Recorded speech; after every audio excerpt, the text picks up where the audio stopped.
आदरणीय बालेश्वर सर, हमारे अन्य शिक्षक साथी, भाई बहने, प्यारे बच्चों, आज हम लोग जमा हुए हैं विज्ञान के बारे में विचार विमर्श करने के लिए। यह तो माना जाता है कि विज्ञान ये 100 साल के अंदर की चीजें हैं। विज्ञान के मतलब हम लोग आमतौर पर मानते हैं टीवी, रेडियो, मोबाइल, हवाई जहाज, ये सब सारी जो चीजें हैं वो विज्ञान है। और विदेशियों को भी भ्रम है कि विज्ञान को हमने दिया है, लेकिन यदि हम गौर से देखें अपने देश की सभ्यता संस्कृति का अगर गहन रूप से हम लोग देखें, परखें, जिसकी आज बहुत ही आवश्यकता है, तो हम पाते हैं कि आज जो विज्ञान का जो एकाधिकार America, England, France, Germany, Italy आदि के वैज्ञानिकों को श्रेय दिया जा रहा है, उसकी जड़ें कहीं ना कहीं भारत से जुड़ी हुई है, हमारे देश से जुड़ी हुई है। अभी आपने निबंध के माध्यम से या नाटक के माध्यम से या इसके पहले जो आपने विज्ञान गीत प्रस्तुत किया, उसमें आपने खुद ही इस बात को अभिव्यक्त किया है कि किस तरह से मानव ने आग जलाना सीखा, पहिए का आविष्कार किया और उसका जीवन धीरे धीरे आसान होता चला गया। और हम ये भी जानते हैं कि दुनिया की सबसे पुरानी सभ्यता संस्कृति भारत की सिंधु घाटी सभ्यता है। और वो सिंधु घाटी सभ्यता जिस समय भारत में फल फूल रहा था, उस समय जब दुनिया में लोग खाना बदोश की तरह रहते थे, तो भारत में पक्के ईंटों के मकान बनाए जा रहे थे, चौड़ी सड़कें थी, नालियां थी, बड़े बड़े स्नानागार थे, जहाजों नावों से व्यापार करते थे लोग। वो बिना विज्ञान के संभव नहीं। समुद्र को पार करके मेसोपोटामिया जाना और वहां से व्यापार करना, धातु को गलाकर सिक्के बनाना, ये सब विज्ञान के बिना संभव नहीं था। और वो देन हमारे भारत का। आपने अभी कहा है अपने निबंध में, अपने नाटक में, शून्य का आविष्कार भारत ने किया, लेकिन बाद के दिनों में अभी हम बात करेंगे विज्ञान और संस्कृति के संबंध में कि कैसे जब विज्ञान और संस्कृति एक दूसरे से अलग होता गया तो सारी समस्याएं फिर पैदा होने लगी। अभी आप देखते होंगे कि जहाज से बहुत आसानी से लोग 1 घंटे में 1000 किलोमीटर की दूरी तय कर लेते हैं, लेकिन अगर थोड़ी सी चूक होती है, अगर एक विमान दुर्घटना होती है, तो फिर कई लोगों की जान चली जाती है। अभी हम देख रहे हैं कि बड़े बड़े फैक्ट्री खोल रहे हैं विज्ञान के माध्यम से, बहुत सारी हमारी सुख सुविधा की चीजें बन रही हैं, लेकिन उसी फैक्ट्री से जो धुएं निकल रहे हैं, जो हानिकारक पदार्थ निकल रहे हैं, वो हमारा जीवन के लिए एक चुनौती बन गया है, कई गंभीर बीमारियों को जन्म दे रहा है। ये जो विज्ञान का जो एक तरफा जब चलन प्रारंभ हुआ, जब हम अपनी संस्कृति से कटते गए, विज्ञान की तरफ बढ़ते गए, या यूँ कहें कि विज्ञान और संस्कृति को अलग अलग रूप में जब हम देखना शुरू किए, तब से जाके विज्ञान हमें शारीरिक रूप से तो आराम देना शुरू किया, लेकिन आत्मिक रूप से हमें उसका सुख प्राप्त नहीं हो रहा है। आज एसी कमरे में बैठे हुए, एसी गाड़ी में चलते हुए लोग आराम से महसूस करते हैं, लेकिन मन के अंदर जो चिंता है, दुविधा है, जो तनाव है, और उस समय गंभीर गंभीर बीमारियों को उन्होंने ठीक किया। हालांकि बीमारियां कम होती थी उस समय, लेकिन उन्होंने प्राकृतिक रूप से सारी बीमारियों को भी ठीक करने का तरीका इजाद किया और विज्ञान और अध्यात्म या विज्ञान और संस्कृति साथ साथ चलता रहा। और जब विज्ञान और संस्कृति साथ साथ चलता रहा तो हमें सुख भी मिलती रही, शांति भी मिलती रही, आपस में सौहार्द भी रहा और हमारा जीवन ठीक ठीक चलता रहा। यदि हम अपने शरीर के ही माध्यम से देखें तो विज्ञान हमारे लिए, हमारे शरीर की सुख सुविधा के लिए ढेर सारी चीजें बना रही है।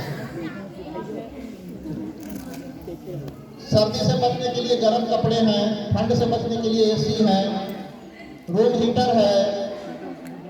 ठंड से बचने के लिए रूम हीटर है तो गर्मी के बचने के लिए एसी है। लेकिन संस्कृति हमें सिखाता है कि हमारे अंदर जो आत्मा है उसको कैसे हम शीतल रखें, कैसे विभिन्न परिस्थितियों में अपने आप को हम शांत रखें।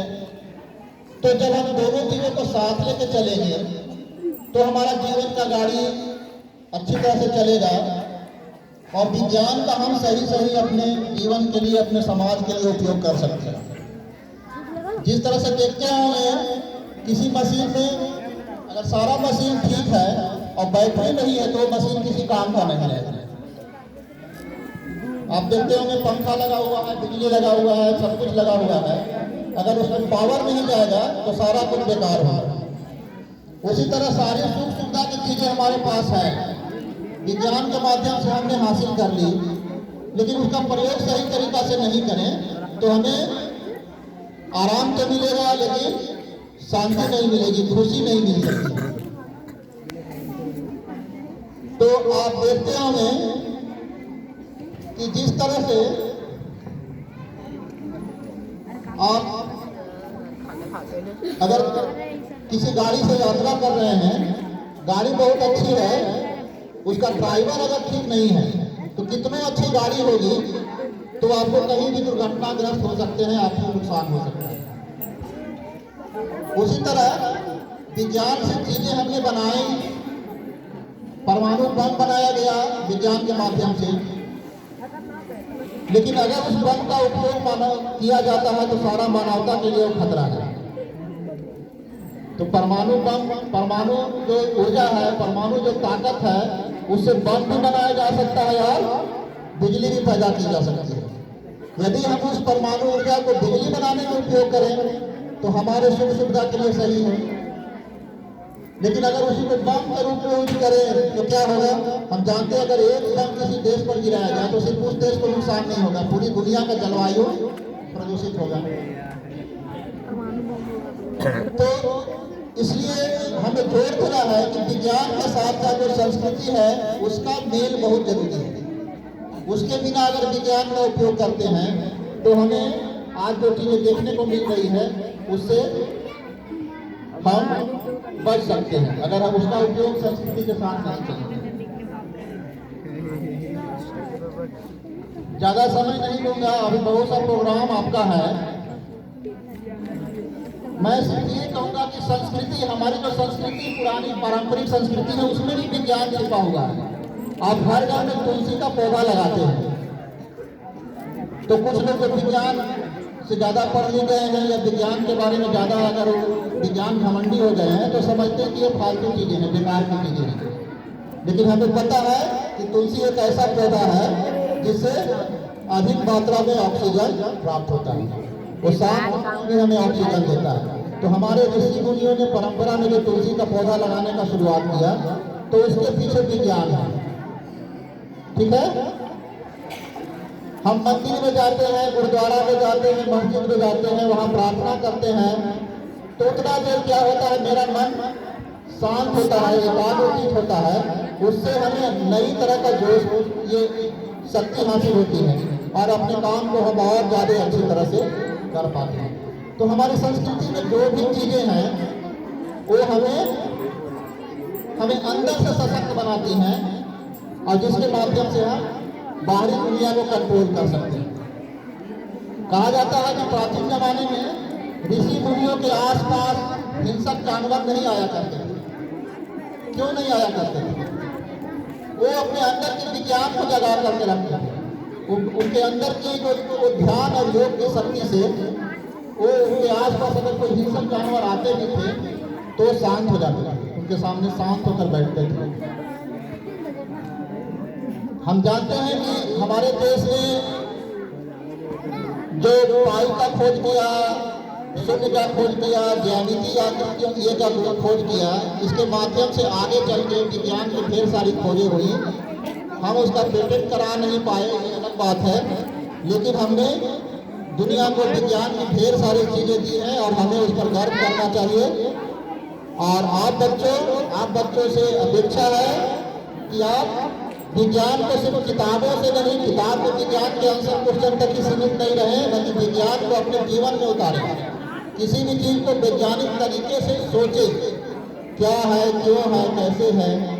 ये जो विज्ञान की बातें हैं वो हमारे लिए, हमें कैसे इसको इस तरह से यूज करें कि हमें और हमारे घर को, हमारे समाज को, हमारे देश को इससे लाभ हो।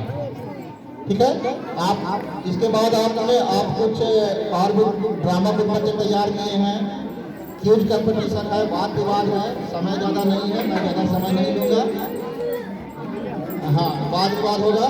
इसके पहले सीधी रबड़ पर एक प्रस्तुति है किसी बच्ची का, उसको बुला लीजिएगा। और उसके बाद चलिए एक बार फिर से सबको शुभकामना आज राष्ट्रीय विज्ञान दिवस की। Thank you.